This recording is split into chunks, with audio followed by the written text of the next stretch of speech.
E vara, nu merg, nu. Nici doar când dai ulei sau bere. Nu votez, nici de mă aștepți la urne până cheful-ți piere. Nu beau în cinstea votului, nu mi-a fost dor de el, dar îl bea în cinstea mea, fiindcă m-ar arde la fel. Am protestat ca prostul toată iarna în piața universității plină de ură, țipa goarna. O noua delegație, se dau eroi cu grație, ne-o trag cu dedicație, ce feeling de senzație.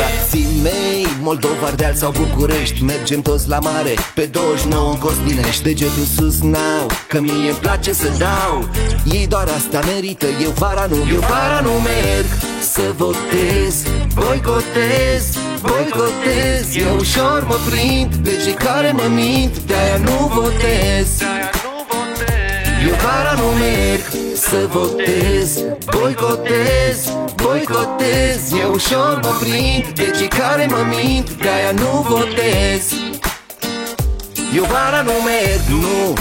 Și nu am nicio vină că plătesc mai mult pe factura la lumină, în timp ce lor le pasă care cu care se combină. Domnul senator, ia de aici să dau pe rimă.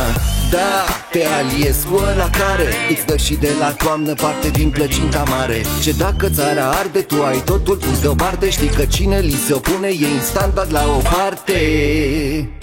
Și nimeni nu mai ține cont de lege, hai să-ți vând un pont. Îmi bag picioarele în el de vot și am în spate o gașcă întreagă care strigă: boicotăm!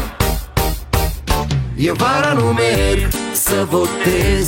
Boicotez, boicotez, e ușor mă prind de cei care mă mint, de-aia nu votez.